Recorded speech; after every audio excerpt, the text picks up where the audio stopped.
Good evening and welcome to GDFL Football Focus on this Thursday evening on Channel 31. Thanks for your company once again, and thanks for your response to our first show last week, our new set and some of our new segments. The response through the week has been fantastic, so thanks for that. And we've got more coming your way this evening, including footy flashbacks and our interview segment. We've also got a special guest. We'll have netball, we'll have a footy preview and footy review, and as always, behind the My Shout bar, and he's a bit closer to the camera this week, which I'm a bit worried about. Dick Philpott, good evening to you, Big Dick. G'day, Jason. Good evening, viewers. Yes, I've got a better camera this week. I've renegotiated with my managing agent, and I have to have more time, more showing of the Big Dick on the TV this week.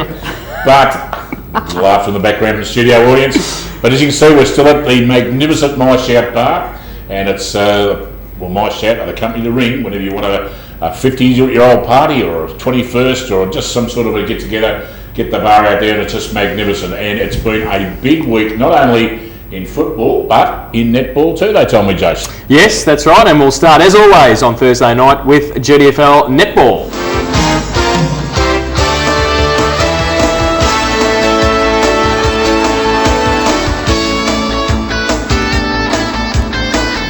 The opening round of netball on Saturday, and doing the talking, as always, Paula Contel. How are you, Paula? Yeah, good. Good. Now, you travelled to Winchelsea. Yep. I was so excited. I was so looking forward to the first round, but personally, I only lasted one quarter and came off with a twisted ankle, sadly. We won't let you pull the ankle on the table tonight, but anyway, it is black. I can guarantee that it is black. But some results from A grade firstly on Saturday. There's some one-sided games, wasn't there? There were a few, but I think with your first round of matches, sometimes the entire team's not ready to sort of go. So I think that'll change as the season progresses. But let's have a look at them. North Geelong, they defeated Anarchy 56-34. Winchelsea 53 to Belpost Hill 31. The Belmont Lions, last year's Premiership winners, 46, defeating East Geelong 27. Now, that just shows you that Belmont looking really good again, because we were playing East Geelong in the summer season, and they've been playing really well over that summer series. So I'm surprised at that big scoreline. So Belmont obviously going to be fantastic once again this season. Looking ahead, Werribee Central's 26 defeated Corio 31 in the only close round of the A-grade matches, and Thompson 81, a big win over Geelong West 13, and no A-grade match in the Bannockburn-Inverleigh matches. Now, I believe Inverleigh and Geelong West are looking for players, so if any ladies are looking and they're thinking, hey, maybe I should get on the old netball shoes this season, why don't you get in touch with Geelong West or Inverleigh? I know they'd be happy to have you down there. They're still desperate for some players. In the B grade, 38, North Geelong 38 defeated Anarchy 19. Winchelsea 31 defeated Belpost Hill 27. Nice and close, that match. The Belmont Lions 19 went down to East Geelong 35. Werribee Central's 56, a big win over Corio 16. Thompson 49 defeated Geelong West 11. And Bannockburn 49, a big win over Inverleigh 9. And quickly, the C grade, North Geelong 22 went down to Anarchy 36, Winchelsea 39 defeating Belpost Hill 12, Belmont Lions 2 went down to East Geelong looking real strong in C grade 48, Werribee Central's 34 defeating Corio 12, and no match for C grade in the Thompson, Geelong West or Bannockburn Inverleigh. Okay. So that's A, B and C grades on Saturday. Now, Paula, on Saturday you travel back to home. You're playing Bannockburn, and they didn't play on the weekend, so they'll be eager to first up. So we have no idea how they're going to go. We'll have our goal attack and our goal shooter back, so that'll make us a lot stronger than we were last week. But as I mentioned, I've rolled the ankle, and also our wing defence has rolled her ankle in the same match. We were both out within the first two quarters. Excuses, so Paula. Excuses. No good. Dick. Hey, Paula. Yeah. Hey, Paula. Hey. Listen, when you got short players like that, short players like Geelong West are blokes allowed to play? Oh, I don't think so. No, seriously, no. In this day and age, some blokes love playing netball, and I mean, it's integration on there. Is that the right word? We'd love to have them, but I think it's against the rules. You just don't want to have me out there, do you? You don't want me out my little... I don't think we could find a skirt to fit you, Dick, quietly. You wouldn't have a skirt to fit me, no, that's exactly right. But I mean, what about a little 4-4 or something? 4-4 or 2-2, maybe 8-8. Just know, it's a new camera that fits. Look at that. Very nice. Hey, look at that. No, seriously, like the sort of bloke that play, wasn't it? No, Dick. Thanks for that, Dick, as always. Now, Paula, we'll catch you next week for more GDFL netball. We'll also have the ladders and a few other things in round 2, but good luck on Saturday. Good, thanks. Thanks to Paula Contel with netball from the opening round of the 2003 season. We'll take a break, then back with our football review and football preview segments and much more on the other side of this break. Welcome back. Time to talk football after our netball segment, and we once again introduce our football panel. Eric Nichols is with us once again. How are you, Eric? Good evening. Very well, thanks, Dave. Nice to be back. And also with us, as always, Laurie DeGoldie. How are you, Laurie? Fine, Jason. Nice to be back as well. Good. So the boys are back, and also just to make sure he gets his 3 minutes of fame, Dick is still there behind the bar. There he is. Camera 3. There you go. Still there. Show us those teeth. You're back, I hear too. Yeah, I'm back actually. Yeah. I made a comeback to the pizza parlour on Sunday night, and went in there for a measure and quote, and came out after a nice little graze of about an hour and a half. Very nice indeed. Yeah, things are working well, folks. In case you're all worried about them. But fantastic tonight, Jason. Of course, we are dressed.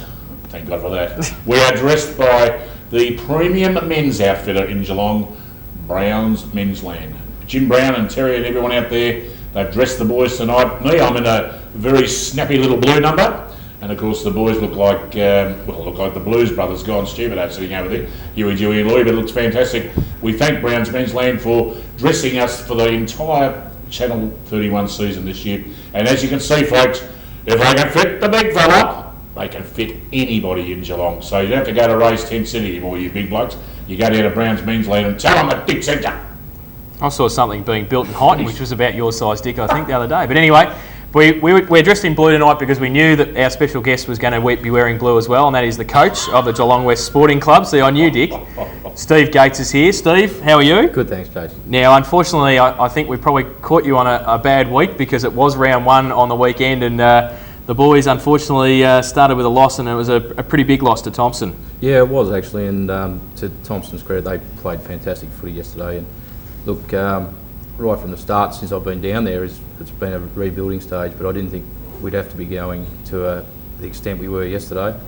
Look, the boys have been fantastic since I've been down there, and look, there was some positives come out of yesterday, and look, we'll get better as we go along. Steve, I happened to be at the game. I know you came from Balan, appointed last November, and congratulations to you. Thanks, mate. It's not an easy task, and we all realise that, but do a comparison for us. In Sunday's game, Thompson were very, very good. Were they as good as you expected by comparison, say, to Central Highlands League? Oh, look, I've been told about Thompson before, and as people can understand, it is very hard to gauge those sorts of things nice and early, but you can only go on the information being given. And look, as I said earlier, that Thompson was absolutely fantastic on the weekend. With comparison with what I've seen on Sunday, they'd be fitting right into the Central Highlands Football League. There's no worries about that. Steve, obviously it's a fairly heavy defeat. Have you got any players on the wait of clearances or players to come back into the side that will bolster in any way? Or where are you going to look for improvement? Yeah, from on Sunday's game, there's probably 11 or 12 that we've missed, either through injury from practice matches, or I think there's 2 from clearances we're waiting on. Look, and they will bolster us, there's no doubt about that. And they're young kids, and probably one of the main points we've got out of Sunday's game was young kid Mark Benedetti from the Ballarat Rebels, who's only 16, he's played his first senior game. And he went all right yesterday on the wing, so that was one of the positives that comes out of yesterday. And on this Saturday, you're playing in Inverleigh, so you're travelling out there. And have you set any season goals for the team and for yourself about wins and losses and things like that, or improvement, things like that? Yeah, look, early in the year I got a phone call from one of the newspapers and asked us, the Geelong Eddie of course, and asked me how I wanted to pan out the year. And look, I tried to set between 5 and 7 games. 5 or 6 weeks into the season we might have to readdress that. Look, we've gone in with our eyes open, for sure, there's no doubt about that, and as I say, 5 or 6 we might just have to readjust that. Steve, sorry, Dick. A very serious couple of questions for you, mate, just to break the tone a little bit. Firstly, what have you done with the pies? I've been sitting here watching, and right behind him, folks, is the 4 and 20 pie warmer. and there was 16 players there before, and Steve's walked in and knocked them all off. I know things are going bad at there Geelong West, mate, but the KNE can look after it, so don't you worry about the footy side. And want to be like me too, mate? Will you be like me? Would you like a drink? Oh, that'd be sensational. Let's get it going, here we go. But seriously though, Steve, that ground out there at Geelong West, now we have a bit of a laugh about it every now and again. We call it the backyard, we affectionately call it the backyard. It is a little bit of a strange sort of a situation the way it's all set out there. You think the club could perhaps maybe look at, we've always said it before, having a talk to the other Geelong West and maybe sharing the ground facilities out of the Geelong West ground, which everybody knows is a magnificent facility out there. Is that feasible to have a look at something like that? Oh, yeah, it may well be, but not being on the hierarchy of the club, that look, I went and had a look at the ground down the road and looked at some fantastic conditioning as well. But one thing we've still got to remember is that it's pretty easy to just say that we can move down the road. There's a lot of things that have got to be taken into consideration for that. You just can't up and move down the road. So, look, that's a club point of view sort of stuff, and if they could do that, well, that'd be fantastic. But until that time comes, well, we'll just have to wait and see. Steve, getting back to Sunday's game, I saw the game, and I've got to say to you that the Geelong West side I saw was probably a little bit better than what they'd done last year. Last year they'd get 15, 20, 25 goals behind and just chuck it in, wouldn't play it out. You're 25, 30 goals behind the last quarter. You kicked 2 of the last 6 goals in the game. Now, that to me was a very positive sign, the fact that players prepared to run the game right out, and you'd have to get some positives out of that, surely. Oh, yeah, for sure. And as I say, that the way I've spoken to people around the club before is that you're spot on that they would give the game away. Look, there's a lot of belief down there, and it's just a matter of new coach, new style of footy, and it's going to take a while for everyone to gel together and work it out. Look, and there's no doubt about it, we were disappointing, and look, we had no attack on the ball carrier yesterday. We waited for them to pick up the footy, and then we started chasing them. So, and you can't win football games doing that. Steve, how did you see Thompson? I know it's hard to assess the first team you played against or coached against, but sometimes a side can do everything right. Was that the case, or they were just very good? Oh, look, they're a very polished side, and they've obviously worked hard on their skills. Yeah, look, I couldn't knock them in any way yesterday, and look, they're very polished and they're very disciplined in what they go about their footy. They're going to go a long way. Well, we thank you for coming in tonight, Steve, and we wish you all the best, and hopefully we can have you back in later in the season under better circumstances. Oh, hang on a minute, of course we finish with Dick as always. No, I've got a very, very serious question this time, Steve. Any chance your brother Bill might be considering the main sponsorship of the club? Well, yeah, well, if Uncle Bill comes on, well, we might be able to move down the road or build our own new ground. Thanks for coming on, Steve, and we wish you the best for the season. All right, thanks, Joe. Thanks to Steve Gates, the coach of the Geelong West Sporting Club for season 2003. Take a short break and then be back with our look at round 1 of the 2003 season after this. Welcome back to GDFL Football Focus. Time now to turn our attention to round 1 on Saturday and also Sunday, with the Geelong West Thompson game being played on Sunday. But before we get there, we'll take a look at the 5 games on Saturday. And Anarchy 14-13-97. Bit of a shock win first up. They played the reigning premiers North Geelong 12-10-82, a 15-point win to the Roos, and the man behind the bar is not happy about it, but he actually muted it during the week that Anarchy might get over the top of North. Well, actually, I go back to Saturday morning on radio, and I've got a horrible feeling he selected Anarchy. So keep it to ourselves, remember. I think he'll be reminded a few times. But I was talking to some people last Sunday, and they said Daryl Bissett played the game of his life back at Anarchy, and I guess playing the reigning premiers, and right up his alley, isn't it, Daryl? And he played a great game, but obviously he had a great deal of support from a number of teammates because they were just far too good. I think we got a score very early in the day, 9-0. So they've got out of the blocks pretty well, Anarchy. And North Geelong, we suggested they were short of a fair number of players, and maybe they've got a bit of work to do now in the next couple of weeks. One, to get players, and to get back in a bit of form. Laurie, while not happy with losing the game, Russell Hearn was probably pretty happy that they actually got back into the game, being 8 or 9 goals down earlier in the match. Yeah, certainly that was a good sign, Jason.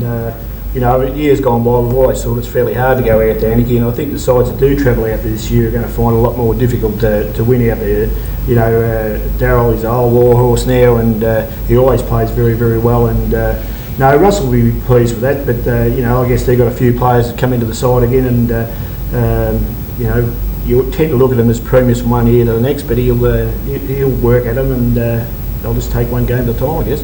And Dick, you weren't actually out there. No, but I was at a wedding, and but I was getting a blow-by-blow description over the SMS system on the mobile phone, and I can tell you that it was a little bit scary when they were 9-0 here at one stage, but Mario Zipko, the Zipko kid, he came in and he's booted 4, and I know the Mario Zipko fan club were out there in full force on Saturday, and we'll live to fight another day, but I always said it's always hard to win out at Anarchy, particularly on the opening round as it was on Saturday, but we'll come back and we'll give East Geelong a nice old shellacking on Sunday. He's jumped off, I can tell you that. He has jumped off big time. Don't worry about that. He doesn't think you can win the premiership this year, North Geelong, so get stuck into him. No, but, I'm an impartial sportscaster, and I was asked who do I think would win, and I honestly thought that Anarchy they'd recruited very well, and that North Geelong might be just a little bit underdone, and always hard coming in off a premiership to play the first game. You're still a little bit confident, and now we're back to square one now, and we start from there. He's off, don't worry about that.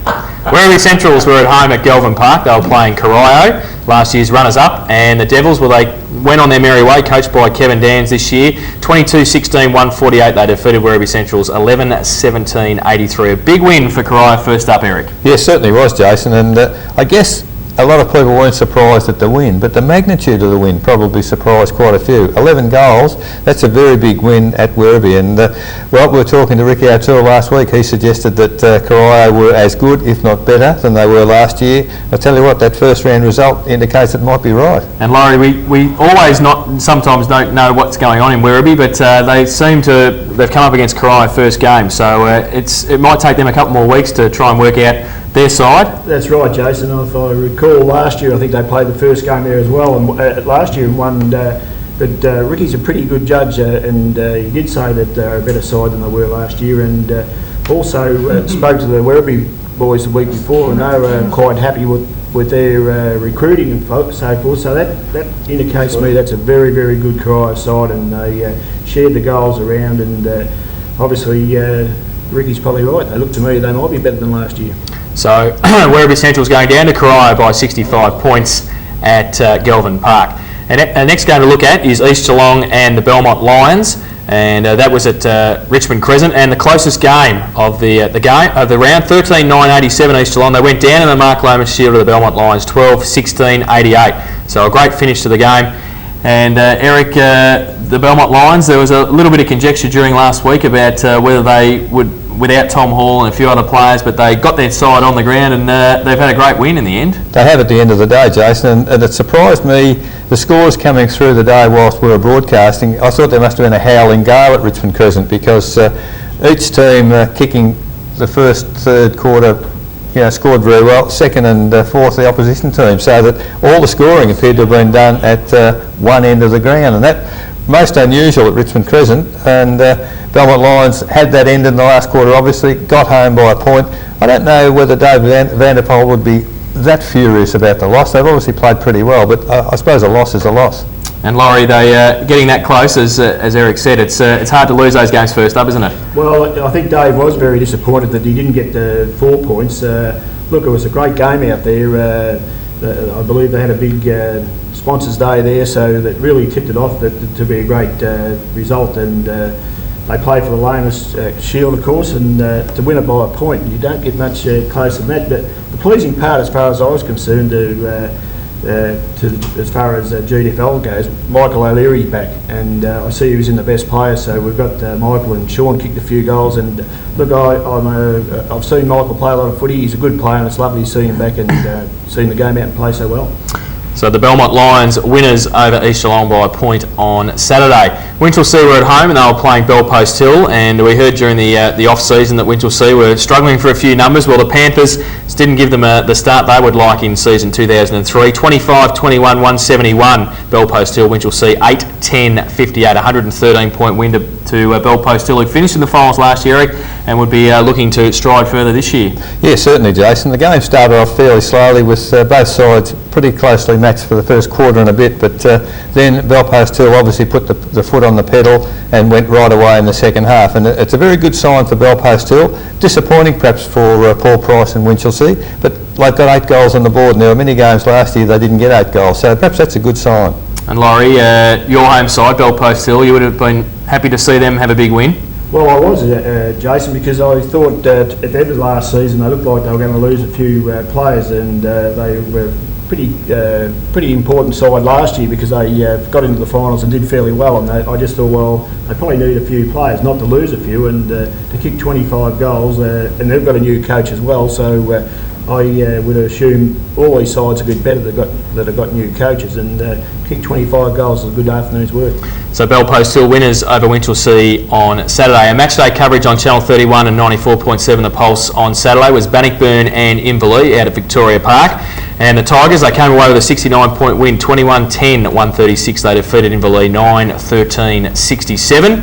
And it was a pretty even game, 4-quarter game by Bannockburn. They showed in the second half that they were fit and had a pretty big pre-season because they ran the game right out, didn't they, Eric? Yes, very good performance by Bannockburn, but by the same token I don't think the end scores really exemplified the game. It was a much better game than that. For a first up game in GDFL, first game of the season, I thought very high quality, well umpired, and all the crowd there thoroughly enjoyed themselves. The Bannockburn people in particularly in the last quarter, as you said, ran right on with the job, and some of their new recruits, they look like being top players this year. Yeah, their new recruits, Laurie, Nathan Lewis, Darren Ryan, Christian Shaw. We gave Christian Shaw best on the ground. He certainly stood out for the whole 4 quarters, didn't he? Yeah, certainly did, Jason. He played a wonderful game. He used plenty of energy, run up and down the ground, and he was always going to get heaps of kicks. He's a class player. He's a class player before he went away, but he's certainly a better player now.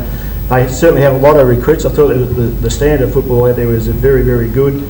There was some very good individual duels. I spoke to Eric before. There's a little number 11. He might be sweeping on. I know that's Nan there now on the screen. The number 11 for Inverleigh was McCarthy. He kicked a wonderful goal. He swept on the left hand, on the left boot of goal, and coach from Bannockburn, I thought he was very, very good. I think he go on for quite a while, but I was impressed with Aaron Van Ingen. He was a little boy last year, and a year makes a difference in the boys. They go up a little bit, and he played quite well as well. So Bannockburn have got a lot out there to look forward to, and they, as you said, ran the game out, and they were very, very impressive. Eric, Inverleigh were missing a few players. We spoke to Wayne Tycon before the game from their best senior side. So Wayne will be looking for improvement this week and also after Easter. Oh, no doubt about that, because players pulled out Thursday night with hamstrings, Saturday unavailable, and they were top players. I think Mark Cow and Jason McGowan were just 2 to name, and you can't go into a game with 6 or 7 top players missing and expect to play at your top at short notice. And I know Wayne's done a wonderful preparation with them out there, and he's looking forward to much better things, and very positive in his approach to the rest of the season. So Bannockburn winners over Inverleigh in our matchday coverage on Saturday. The final game was on Sunday between Thompson and Geelong West. We spoke to Steve before the break about the West, the Cheetahs' first up effort, and Thompson 40 goals, 25, 265, defeated Geelong West 5-11-41, and they by the scoreboard they were pretty awesome, Thompson, Eric. They were absolutely awesome. I saw the game, and I guess in normal circumstances you would have expected Thompson to kick 20-25 goals. That would have been the standard that they might have reached last year, but they ran from the first bounce to the very last, and they ran in numbers, and they fed the ball out. They were prepared to give the first handball. A very, very good team effort, and Troy Feldman absolutely dominated the game from centre half forward after Dean Oakley, of course, got it out of the middle, and they were very, very strong. And the thing about Troy Feldman, he got 8 himself, but he brought so many other players into the game, and I suppose they played so well that West couldn't get into the game at all, but Thompson looked very, very good. And you'd be happy, Eric, with Peter Anderson kicking 7? And stayed sound. Right. Peter played very, very well, led strongly, ran hard at the football, and I think the hammy looked okay. And Laurie, their midfield was back in action as always. The Gardeners, the Highlands of the world that we speak of, they were pretty good once again. Well, they're probably one of the best midfielders in the GDFL, Jason, and look, Troy Feldman, of course, will be an acquisition to him, and it was good. As you said, Peter Anderson stood up, and he'll be an important part too, because the games he has played, he's always presented himself, and he looks very, very good. But I thought, Thompson, 40 goals indicates to me they probably went direct, and with a bloke like Feldman, that if you go directly to those guys, and it's one of the criticisms we make at GDFL footy, we tend to play the boundaries far too much, but at West Oval or Baker's Oval or the backyard, as Dick calls it, you've got to go straight down the middle, and I'm sure they must have went their way to kick 40 goals, because I don't think I've played in a side that's kicked 40, and I wouldn't want to play in the one the losing side as well. But great side, Thompson, mate. Great side. No Tommy Tigers. But the coach says he can take some positive out of that, so they've got a good coach up there. So Thompson, big winners over Geelong West on Sunday. That's our look at round one. Before we go to a break, Dick, you there? You okay? You're live? Yeah, I thought I'd just mention the fact too, life doesn't get much better than this, folks. I'm not joking.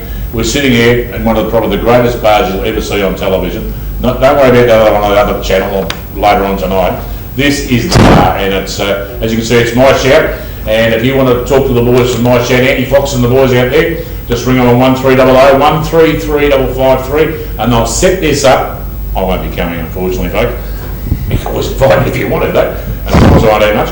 But the bar is set up, and they come around, and all the catering's done right in your own home, and saves you all the mucking around getting it all organised yourself. I couldn't think any better than that. And the clothes we're wearing, Chase, of course, is from Brown's Men's Land. If they can fit me, they can fit anybody. And have a look at this big guy like me wearing trendy gear like this. Look at the collar, look at that little bit of the old Levi collar.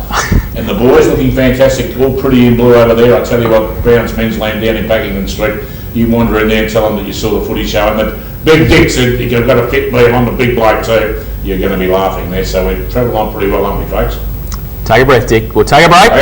We'll take a break. When we come back, footy flashbacks. And tonight, the footy flashback is actually our GDFL president, Neville Whitley, probably with hair, I'm tipping, Dick, in 1990. I saw a photo of him when he played in 1928. He's talking with Barry Walker. He's talking with Barry Walker in our footy flashback segment. So that's the other side of this break. You're watching GDFL Football Focus. Back after this.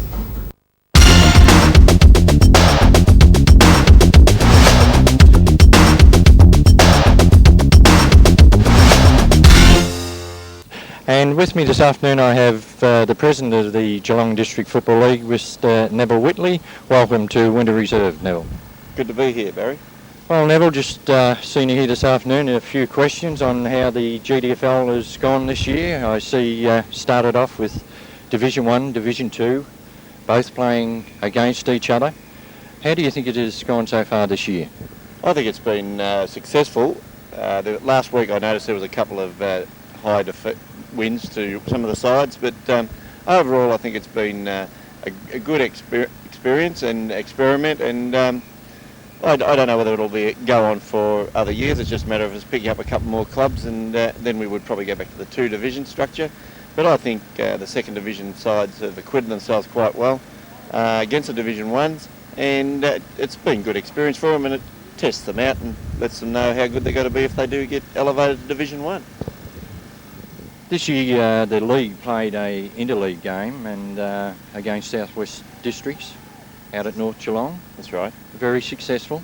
It was a good game. The weather was great for us, and when there was no football on in the Geelong area, we ended up with a very good crowd.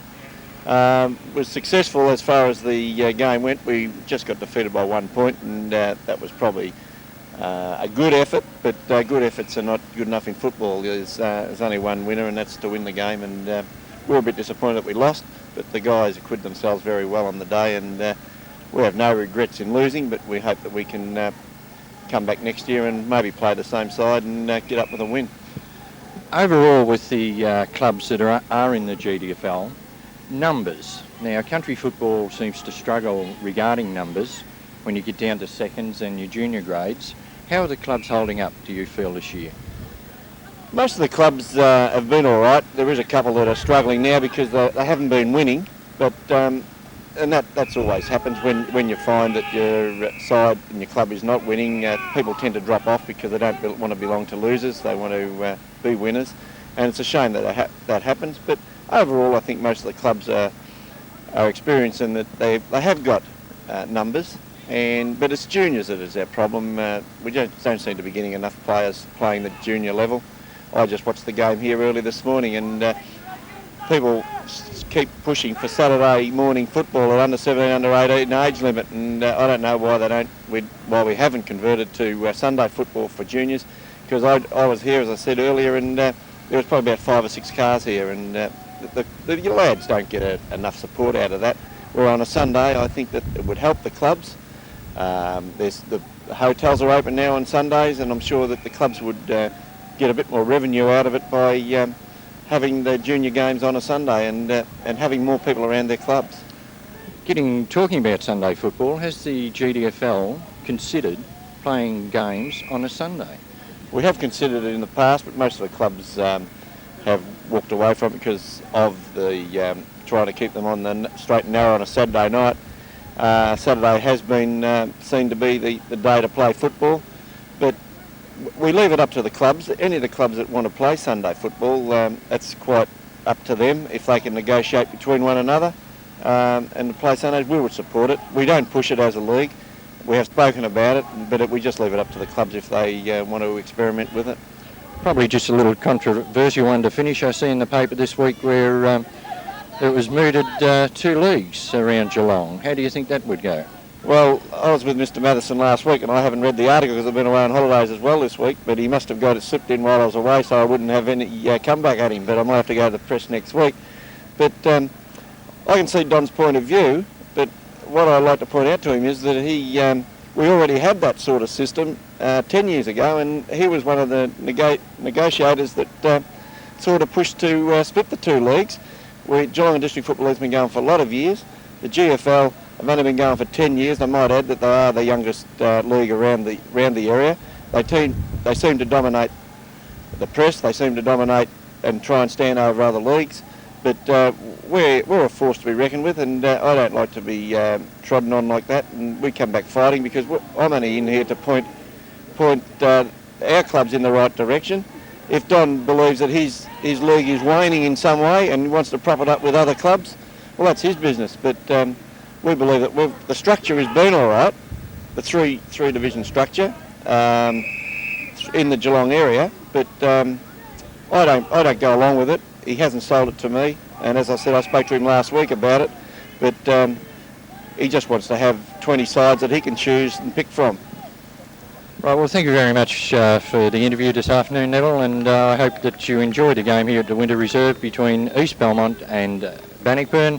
This has been Barry Walker for Guest Video Productions and the President of the GDFL Football League, Mr Neville Whitley. More footy flashbacks next Thursday night on our Football Focus program, and I hope our President liked that little interview with Barry Walker taken about 12 years ago. Dick, can you remember back 12 years, 13 years ago? Yeah, I can actually. I was only half the man I am now. But I can't remember that far back. That was... What did I just say? I was just... Threw it to me and I'll just say... Thanks for that. Fantastic. Working beautifully as usual. Time now... What the name of the bar was? My chat bar. Yeah, a few times. Best by Browns, Queensland. Yeah, thanks. Time now for our face-to-face segment, and this week Eric was able to catch up with the GDFL's #1 ticket holder for season 2003, Andrew Buse, so we'll go to face-to-face.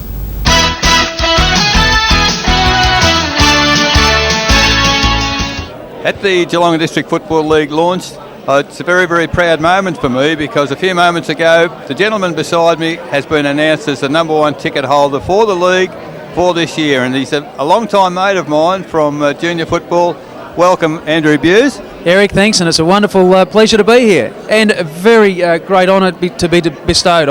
I couldn't be more happy with it. Well, I'm thrilled to say congratulations, and thrilled to be able to interview you so quickly after the announcement, because we go back a long way in footy, and I guess it's a proud moment for you because I know that you started in the Geelong District Football League early 70s, was it, at North Geelong? Absolutely, it was. We were snotty-nosed kids running along the boundary line, eating raspberry jubes, I think. But 72 was my first experience in the GDFL, and now that to get this opportunity to be #1 ticket holder and go and see my old club hopefully win another flag as they did last year with the Magpies. They were magnificent.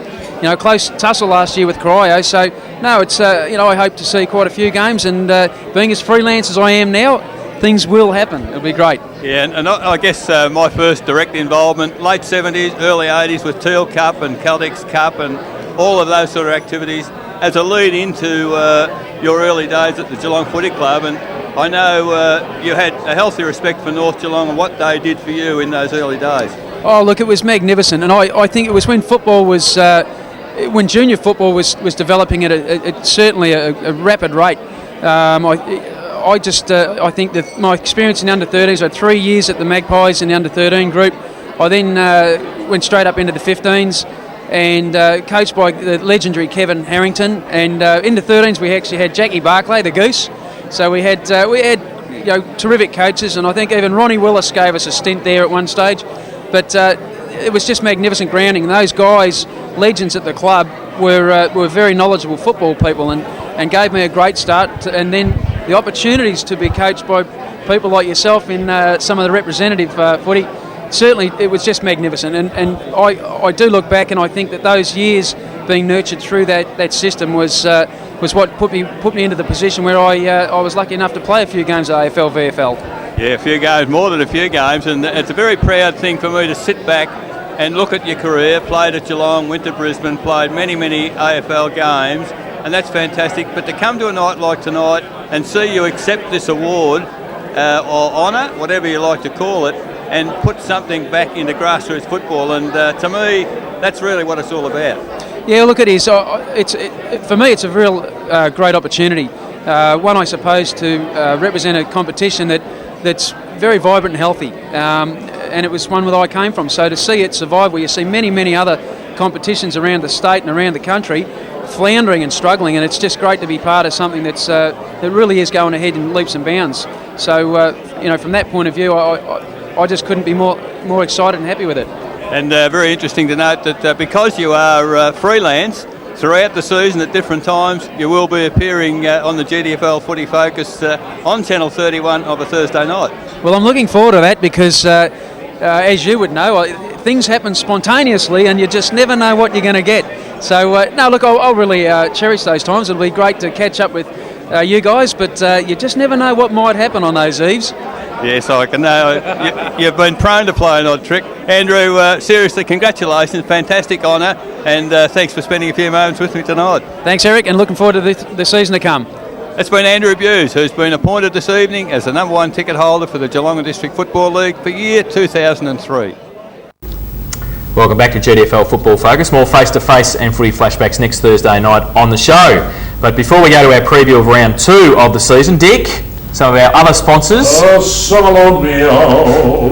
just been down to Rimini Restaurante down in Murrell Street, and do they have the best pasta in Geelong, I've got to tell you. And have a look at Big Dicky here, I can tell you, it's not low calorie, but it is very nice indeed. Even with the new teeth, I can eat it. Don't you worry about that. Well, Rimini Restaurante, of course, are sponsoring the $50 dinner for two, and it's on the game of the week that we televise on Channel 31 and over the 94.7 the Pulse FM. And last week's game, of course, was Bannockburn in the lead. And the first person to go up to the boys in the commentary box, up to Laurie, Jason and Eric, and tell them who the president of the Geelong District Football League was, and of course it's Neville Whitley, and the winner was Justin O'Halloran from Bannockburn. Justin, fantastic. I know you're going to go down to Rimini Restaurante and have a lovely pasta down there and see the big bloke Leo and Maria in the kitchen, of course, and the lovely Anne from Kansas City. She's over here on work experience. Yes, she is very good. No worries at all. So this week's question is, now pay attention, of course, you'll be able to see the boys again at the Anarchy and Thompson game. Working beautifully. Working well. The electronic prompter isn't going very well tonight. The Anarchy Thompson game. If you'd be the first one to go up to our commentary box and go up to Jason and say, Jason, Dick said you're new, you don't know, Jack. Jason, the answer to this question is, and the question this week is, who is the coach of the Anarchy Football Club? The coach of the Anarchy Roos used to be Darryl Bissett once upon a time, but not anymore. It's a new bloke, and it's very much like the Doherty boy, I can tell you, just a clue. So go up there and tell Jason or Eric or Laurie who the coach of the Anarchy Footy Club is, and you'll be off to Rimini Restaurante for a beautiful bit of pasta. He's back on the solids and you can see they're working overtime. Fantastic. We'll be back with more sponsors later, but time now to turn our attention to round 2 of the GDFL season on Saturday, and another Sunday game this week as well. We start out at Inverleigh. They're playing Geelong West, Eric. Yes, well, having seen both sides last weekend, I would have to suggest Inverleigh might win this game. They'll be very keen to get some of their injured players back, and maybe Jason McGowan with the hammy, I wouldn't think would be back, but Mark Cowan would be probably a very key player to get back, because a number of times Inverleigh last Saturday got the ball into the forward line, not able to capitalise. Mark Cowan's the guy that can make the difference. West Cricket, I think they're improved on last year and they'll be competitive, but I can't see them beating Inverleigh at Inverleigh. Laurie, how do you see this game panning out? Well, I think Eric summed it up pretty well. Inverleigh, I thought for 3 quarters we were pretty good last Saturday, Jason. I was pretty impressed with their small players around the ball. They've recruited pretty well, the recruits, so I thought played pretty well. They definitely did fall down up forward, so if they've got Mark Cowan back, that will certainly help. I thought Joel Armitage was very good, so West will have to have someone in the ruck to combat him, but look, I can just have to say that West will be a long way out there for them, and certainly the coach suggests they can improve, and they'll need to, but they won't be able to be good enough to beat Inverleigh. So that's Inverleigh and Geelong West out at Inverleigh. Our next game is 2 winning sides from round 1, Belpost Hill and Bannockburn, up at Belpost Hill, and at Myers Reserve, Eric. We'll see how the Panthers have improved. No doubt in the wide world, because Belpost Hill obviously looked very, very good last Saturday, but certainly Bannockburn looked very good when we saw them, and it'll be a good test for their new brigade coming up against a bit more quality opposition. Belpost Hill finalists last year. Bannockburn, first time for a number of years they weren't finalists, and I think they'll be keen to get that right. I think Darren Ryan will have them pretty well tuned up. I think Bannockburn can probably beat Belpost Hill, even at Myers Reserve. Laurie? Yeah, look, I probably agree with the result. Look, Bannockburn were very good last Saturday. I was very impressed with their forward line, and Tom Mullane Grant. I thought Sam Hickle was very good up there, and I think it's just a matter of the new coach out there trying to straighten up a little bit. I think if they can go a little bit more direct to both those players, they'll kick a big score, and very interested to see how Belpost Hill goes. That 25 goals, that's a good start for the season for them. It will give us a little bit of indication too, probably how the season is going to unwind, because very impressed with Bannockburn, but also Belpost Hill must be good, but I just agree with Eric. I think Bannock just might get the game up there. Belpost Hill and Bannockburn at Myers Reserve. Winchelsea travel up the highway to Gelvin Park to play Werribee Centrals. They played in round 1 of last season. They're playing round 2 this season, Eric, and it might be a long trip home for the Blues. Yes, I think it might be, because even though they kicked 8 goals last Saturday, obviously they were nowhere near a match for Belpost Hill. Likewise, Werribee Central's no match for Corio, but I think the yardstick being Corio, Werribee Central's probably a better performance than maybe Winchelsea. At Werribee Central's ground, I think they'll be far too strong for Winchelsea. Laurie? Yeah, well, I'm probably a little bit disappointed with Werribee Central's performance against Corio. I'm not sure just how good Corio are. Obviously, they're very, very good this year, but Werribee Central, speaking to the guys at the GDFL launch, were very confident they're going to do very well, so they would be disappointed as well. They'll have a big chance here to have a victory, and I think they'll have a good one against Winch, and that'll probably turn their season on the right direction. Before we go to the other 3 games in round 2, Dick, some more of our sponsors. I was just thinking, Jose, how exhausted I was. Totally and absolutely, well, anyway, I've had enough, I can tell you. But if your car gets exhausted, you've got to go and see the boys at Exhaust Brothers, because I tell you what, they can fix the car, but not Dick. Give the boys at Exhaust Brothers a call on 5277 9719 and get those 4 wheels moving again. Got a few problems at home with the plumbing, fellas. Just come a bit closer to the TV and we'll talk about this. It's one of these things we don't like to talk about very much. If you've got a problem at home with the plumbing, give the boys at Cryoblade Plumbing a call, and don't worry about the Drano. It doesn't always work. Give the boys at Cryoblade, there's the team again, Cryoblade Plumbing a call on 52741099, and they'll come out and they'll make sure that plumbing is back to normal again. And remember what I said last year, if the problem persists, see your doctor. More from the bar shortly, but we'll go back to the football. Round 2 we're looking at. Belmont Lions are at home. They're playing Corio, Eric. Yes, this is a very interesting game. Belmont Lions, a 1-point win last Saturday against East Geelong. Corio, a huge win against Werribee Centrals. If reports are right, and I'm to believe Ricky O'Toole, you'd think Corio might win with this one, but heading towards finals last year out at the Belmont Lions home ground, Corio came unstuck, and maybe Belmont think they can do it again. I suspect Corio might win this. I think they might be a bit better than last year. I don't know where the Belmont Lions are. We saw that game, Laurie, late last year, didn't we? Belmont Lions and Corio, and saw the Lions keep their finals hopes alive. They didn't quite make it, but they'll be looking for a win here to push themselves up the ladder early in the season. Well, there's no doubt about that, Jason. They'll certainly be looking for a win out there, and look, they've recruited pretty well. They'll be confident. They've won their first game. They're going to come up against a good opposition in Corio. I think if Belmont Lions are going to look ahead, they have to probably nearly win this game and give them a lot of hope for the season. Sometimes they just haven't got right on with the job, so there'll be a big opportunity to do that, but they'll have a big task, I think, against Corio, and I'll just tip Corio. So the Belmont Lions and Corio at Winter Reserve. Our match day coverage on Saturday on 94.7 The Pulse and on Channel 31 is Thompson and Anarchy, two teams from the weekend who had victories. Thompson the big win over Geelong West, and Anarchy over the reigning premiers North Geelong. It'll be a good test for the Roos, Eric. It really will, because I was very, very impressed with Thompson last Sunday. They took everything ahead of them, and Worry, their recruit from Fitzroy, a late withdrawal, sprained his ankle falling off a ladder Saturday, I believe. Not able to play. Goodness knows what might have happened if he had played, because he would have been one top player as well in their side. But the midfield we spoke about earlier, they were brilliant. Timmy Gardner played half a game, the second half. I think he's got a bit of an injury, but they got him through the game quite nicely. He was strong and hard at the footy, as he always is in the second half. I think Thompson, they're going to be the side, certainly early in the season, to beat. Anarchy would need to be at their absolute top, I think, to beat them at Godfrey Street. Laurie? Yes, look, I agree with Eric. Thompson, look, they've recruited very well with Troy Feldman. He's probably just what they needed out there. He's got a little bit of strength. He's got a little bit of knowledge. He knows where to go to get a kick. They were pretty awesome last week against West Geelong, and look, to kick 40 goals in any grade of footy, it's a pretty good effort. And I think if they can repeat that sort of perform with the players they've got, I think they'll get over Anarchy. So that is Thompson and Anarchy out at Godfrey Street. There's one game on Sunday, and that is North Geelong and East Geelong. The Magpies will unfurl their flag from last season, Eric, and hopefully that will help them against the Eagles. Well, it certainly should give them some incentive, because they were down badly last weekend, and that's not like North Geelong. I think Russell Hearn will probably be working overtime this week to get them up, but by the same token, East Geelong probably not dramatically disappointed about a 1 point loss. So it'll be an interesting game. If North are still down on personnel, East Geelong have got a real chance out there, and I suppose if they're going to have anything to play for the rest of the season, East probably need to beat North when they're down like they are.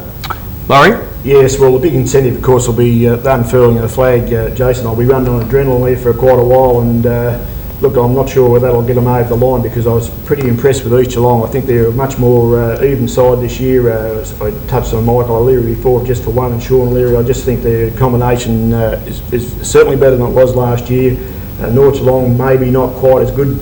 I just think East might get the points out there.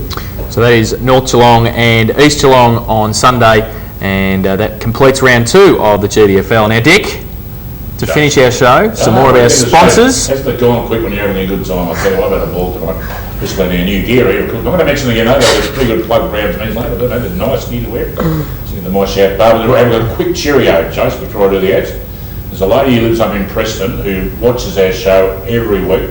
Obviously got nothing else in her life to do. No, she loves our show. Her name is Eileen, and she watches it every Thursday night. So Eileen, I said I was going to give you a plug tonight, so there you go. I hope you enjoyed the show again.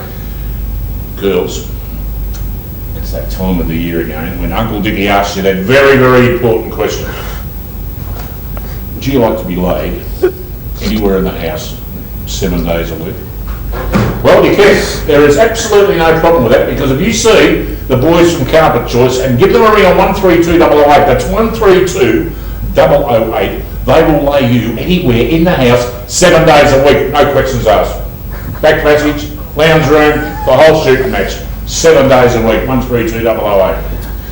Holden. Keep those Holdens moving, Tino. That's right. You go and see my good friend Tino Balan up in beautiful downtown Werribee, and he will give you the best deal on a new Commodore, or even one of those beautiful new Monaros, complete with floppy dices and the fellow with the pipe in the back seat. I think they're all there up in Werribee. But you go and see Tino and tell him Big Dick sent you, and Tino will give you the best trade-in deal on your old car that you've ever seen. No worries at all. And that's into my part of the show. I'm going then. A floppy dice. I want to hear that one again. That was good. I like that. Floppy I might dice. spell it wrong too. Thanks to the big man behind the bar. Thanks to both Eric and Laurie. We'll see you over the weekend and next week as well. For sure. Thanks to Eric Nichols and Laurie DeGoldie. And we'll be back next Thursday night at 7:30 with more GDFL Football Focus. Until then, on behalf of the team, it's bye for now.